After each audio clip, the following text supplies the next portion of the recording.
اللہ وبرکاتہ۔ وعلم آدم الاسماء، اور سکھلا دی اللہ تبارک و تعالی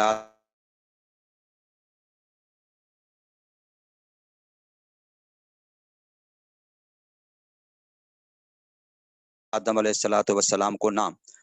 چیزیں تھیں ان کے نام، کلھا سبع تبارک و تعالی نے قصع کا نام بھی ان کو سکھلا دیا، والقصیۃ، اور قصیہ کا نام بھی سکھلا دیا، والفسوۃ،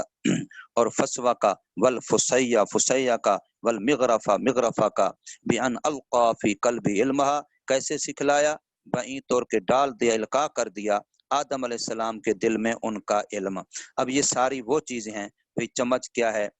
سالن نکالنے کا، چھوٹا چمچ، بڑا چمچ، اور کسی جو زمین کھودنے کے لیے ہوتی ہے وہ بڑی کسی، چھوٹی کسی، اس طریقے سے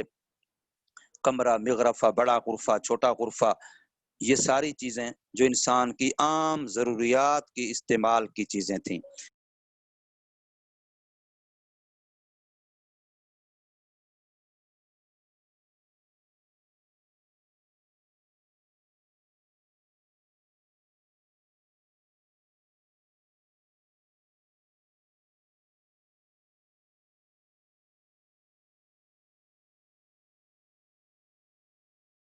اس لیے ہم کہتے ہیں کہ اور دینی عقل اور اس کے جو فنون و صنعات ہیں، یہ علم پامال کی چیزوں کا علم تھا۔ ان کے نام بتاؤ، اس میں چھوٹی چھوٹی وہ عام استعمال کی، گھر میں استعمال ہونے والی چیزیں، عام انسانی ضرورت، غریبوں کے استعمال کی چیزیں وہ تھیں، ان کے نام پوچھے گئے، اور اس کو اللہ پاک نے علم کہا ہے، اور اس علم کی بنا پر اللہ نے آدم علیہ السلام کو ملائکہ کے سامنے بھی برتری، عظمت اور شان عطا فرمائی ہے۔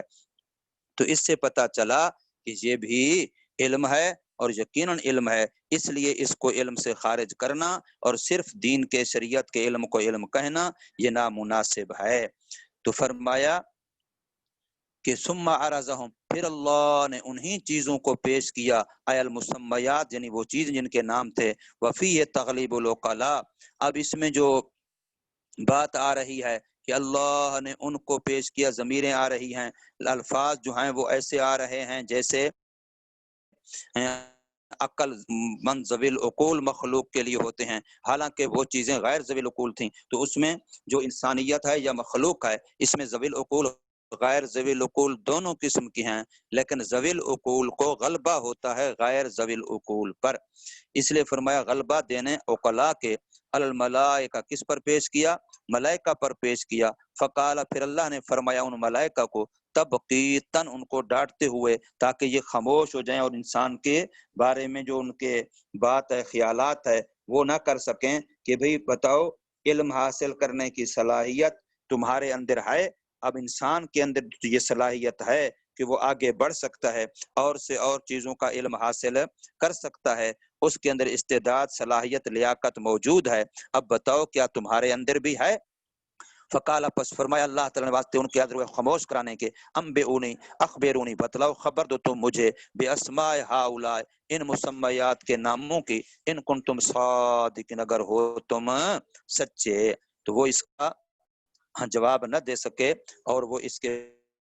بارے میں سوا خاموش رہنے کے ان کے سامنے کوئی آپشن نہیں تھا، اس لیے وہ پھر خاموش ہی رہے کہ بھی ہم تو اس کو نہیں جانتے۔ ان کو یہ کہنا پڑا،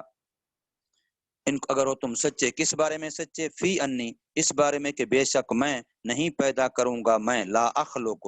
نہیں پیدا کروں گا میں، اعلم منکم، تمہارے مقابلے میں کوئی زیادہ علم والا، او انکم، یا اس بات میں تم اگر سچے ہو کہ بے شک تم ہی زیادہ حقدار ہو ساتھ خلافت کے۔ اس سے پتہ چلا کہ جس میں علم زیادہ ہو اور علم حاصل کرنے کی صلاحیت، لیاقت، استعداد زیادہ ہو، وہی اصل میں استحقاق خلافت زیادہ رکھتا ہے۔ تو اب جو علماء ہیں، اور علماء میں بہت سارے الحمدللہ جو دینی دنیاوی دونوں علوم میں مہارت کاملہ تامہ رکھتے ہیں، تو ایسے یہ خلافت کے زیادہ حقدار ہیں، وزارتوں، صدارتوں کے یہ زیادہ حقدار ہیں، نہ کہ یہ انگریز کے ٹوٹ اور انگریز کے بوٹ پالش کرنے والے، یہ نہیں ہیں۔ فرمایا یہ تو ٹھیک ہے کا جو جواب ہے وہ دلالت کرتا ہے اس پر، یعنی یہی بات جو کہی ہے کہ اگر تم سچے ہو اس بارے میں کہ اللہ تم سے زیادہ علم والے کوئی مخلوق پیدا نہیں کرے گا، بلکہ تم ہی سب سے زیادہ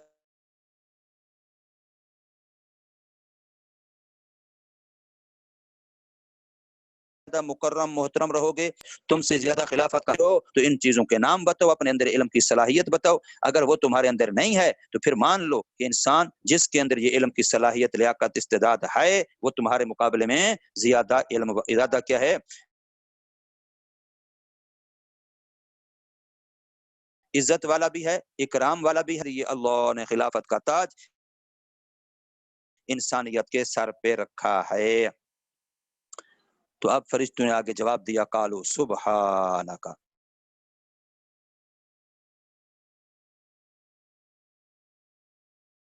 تیری ذات پاک ہے۔ وعلیکم ورحمۃ اللہ، مجھے بتا دینا اپنی حاضری بیٹا کہ کتنی بچیاں کل ہیں اور کتنی حاضر ہیں۔ السلام علیکم ورحمۃ اللہ وبرکاتہ۔